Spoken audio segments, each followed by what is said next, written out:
años, pero en los últimos meses las plataformas digitales, particularmente Twitter, pues han tomado un nuevo revuelo, sobre todo porque buena parte de la comunicación política, las batallas de opinión, las expresiones e incluso la información concreta está fluyendo, al igual que ha ocurrido en otras partes del mundo y particularmente pensando en Donald Trump. Ahora lo estaba platicando justamente con Jimena Íñigo, CEO y fundadora de Karma Pulse, que es una compañía que se ha especializado en este análisis, y un gusto que estés por acá, bienvenida. Muchas gracias por la invitación, Rodrigo. Oye, Jimena, ¿cómo entender lo que está ocurriendo, sobre todo a propósito de la coyuntura en la que está México con una nueva administración que tiene proclividad, Andrés Manuel López Obrador, de una comunicación directa con los ciudadanos, a través de su conferencia de prensa todos los días temprano, pero también con un uso intensivo de redes sociales?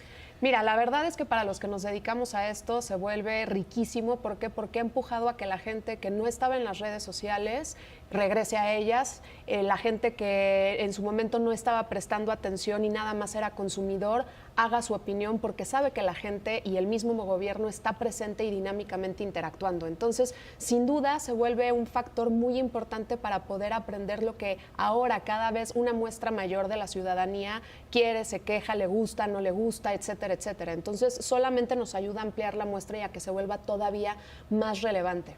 ¿Qué es lo que estás observando cuando haces análisis, por ejemplo, temas como el de la gasolina, y se generaban muchos hashtags, ¿no? ¿Sí? Que van incluyendo, incluso en el propio hashtag opinión, desabasto de gasolina quizás era un poco neutral, pero no muy positivo hacia el gobierno, y otros que decía gasolina con AMLO, en fin. Exacto. ¿Qué es lo que has observado en las plataformas en términos también de polarización, que es un fenómeno que ya ocurría en México, pero parecería que se está agudizando un poco? Totalmente. Mira, si quieres, empiezo por darte el contexto de qué tanto volumen vemos en torno al tema del desabasto de gasolina.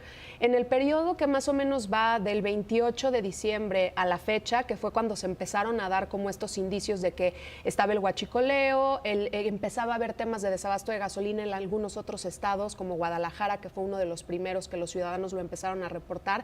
El volumen de conversaciones va alrededor de arriba del 1,000,000.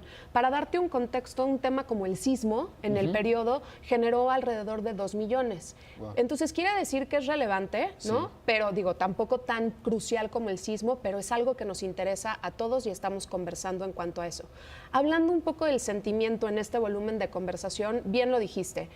Si hacemos la parte polarizada, hay un porcentaje alto en términos de aceptación. En positivo está en 4.34 de toda la conversación, que va efectivamente enfocada a apoyar al presidente, no al gobierno, sino es directamente a Andrés Manuel y su estrategia, lo cual también es bastante interesante. Sí, porque hemos observado, y tú lo sabes bien porque lo vienes observando profesionalmente desde hace bastante tiempo, cuando se colocaban hashtags de parte del gobierno federal en la administración anterior, la atracción es muy distinta, ¿no? Que el personaje de carne y hueso, digamos, el presidente Andrés Manuel López Obrador. Exacto, porque hay mucha mayor empatía y sienten que le están hablando a una persona, no a un ente o a una dependencia. Entonces siempre va a ser muy alineado hacia él. Otra de las cuestiones interesantes es que sí, la gran mayoría de la conversación va entre la neutralidad o lo mixto, porque como pasó en el sismo, mucha gente utiliza las redes sociales para informar: en esta gasolina no hay, en esta gasolinera no hay, en esta sí, hice una cola de tanto tiempo. Entonces, como para dar servicio ciudadano, y el resto están en la parte negativa, donde realmente están molestos y en quejas. En la parte mixta encontramos varios que decían, ¿sabes qué? Está bien, pero no así. Y eso es un factor importante. Hubo muchas quejas de decir, estoy de acuerdo y estoy listo para apoyar a Andrés Manuel, no al gobierno y su estrategia, pero comuníquenlo mejor, ¿no? Organícenos un poco mejor. Y lo más curioso es que este sentimiento positivo se fue deteriorando conforme fue pasando el tiempo. La gente se empezó a desesperar y eso se empezó a reflejar en las redes sociales. Oye, ¿y qué hay? Y yo creo que vamos a hacer un corte, pero ahora regresando quiero dejar planteada la pregunta, porque había falta de consistencia en la información que comunicaba el gobierno, y eso supongo que fue cambiando el sentimiento, sobre todo porque si Pemex emitía un tuit justamente decía no hay desabasto, martes por la noche, la ciudad descompuesta por el pánico, y al siguiente día temprano el presidente dice no, sí, nos pincharon un ducto. Y esa falta de consistencia quizás modificó las cosas, pero ahora me lo cuentas regresando al corte. Perfecto. Vamos a hacer un corte, volvemos con más.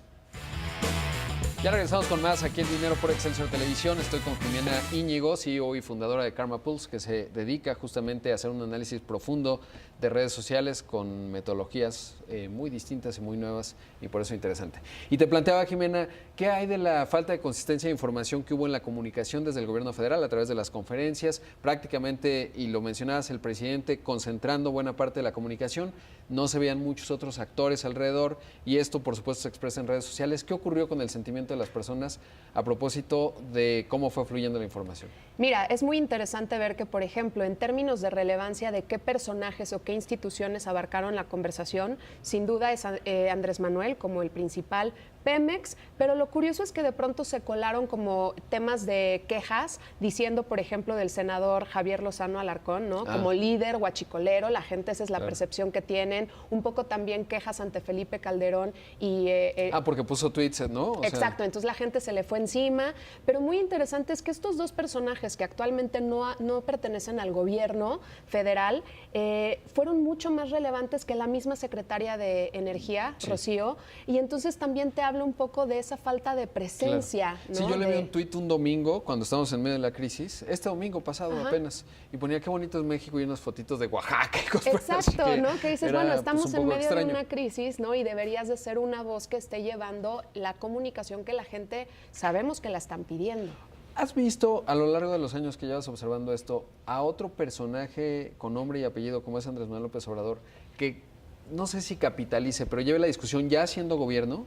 Porque una cosa es cuando eres candidato, es relativamente sencillo, que siendo gobierno, ¿ha ocurrido en otros momentos? Bueno, en México no tanto a ese nivel, porque la verdad es que él partió el pastel con esto, pero vimos a un personaje como Barack Obama, que sin duda, además fue una de las razones por las cuales ganó la contienda, fue de los primeros que se impulsó por medio de las redes sociales y lo siguió utilizando, y a la fecha ya no está, pero lo sigue utilizando y es relevante, ¿no? Oye, ¿y has visto un crecimiento en el volumen de conversación? Lo digo por lo siguiente, es el único presidente del mundo en la historia reciente que todo el mundo recordemos que hace una conferencia de prensa diaria. Y eso le permite hacer una agenda setting muy fuerte que seguramente se expresa en redes sociales. ¿Ha subido su volumen, digamos, antes de ser presidente ahora? Sí, sin duda.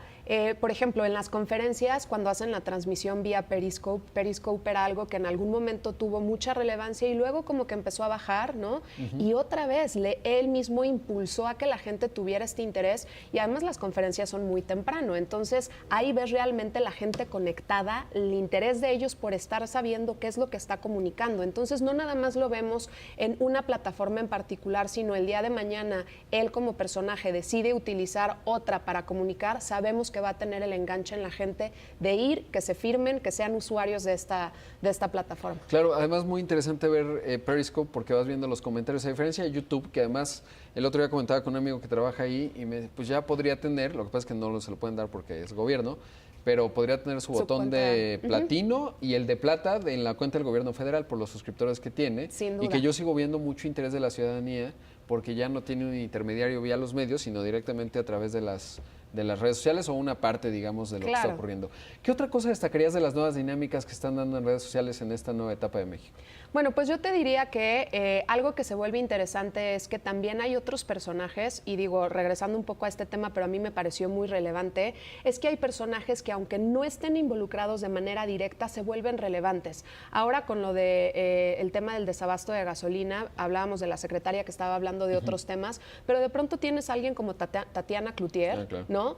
Que ella emite un mensaje y la gente realmente la sigue, se vuelve relevante, entonces se empiezan a entretejer redes que no necesariamente tienes que ser un personaje que esté participando protagónicamente en ese momento o en esa tendencia, pero entonces se empieza a alargar mucho más la red, lo cual se vuelve muy rico, ¿no? Y entonces ya no tienes a un solo personaje como actor protagónico, sino empiezas a ver eso cómo permea en otras industrias con otros personajes, y es algo de lo que estamos viendo que se está dando, además del crecimiento natural de los usuarios en ellas. Es interesantísimo esto que mencionas porque el capital político ya no solo se expresa de manera abstracta, sino en redes sociales incluso lo puedes cuantificar, sobre todo en lo, digamos, orgánico de la comunicación, ¿no? Porque no es muy Totalmente. difícil, no es secreto que muchos compran bots y redes, etcétera, pero se nota en la conversación. Totalmente, y este análisis que te hacemos está exclusivamente enfocado a conversaciones originales. Quitamos la parte viral, o como le llaman el retweet, que Claro. muchas veces eso puede estar siendo generado de manera artificial solamente para amplificar la conversación. Entonces sí se vuelve muy rico esta medición de poder quitar esa parte y leer realmente lo que no son bots, ¿no? Y lo que realmente es la ciudadanía en cuanto a su percepción. Jimena, ¿dónde pueden encontrar los análisis que hacen ustedes? Perfecto, pues pueden entrar a nuestra página que es www.karmapulse.com y estamos de la misma manera en todas las redes sociales. Constantemente hacemos análisis de diferentes temas, conciertos, política, relevantes para la ciudadanía para ver más o menos cuál es la percepción en tiempo real. Qué interesante. Gracias, como siempre, Muchas por estar gracias. aquí. Pues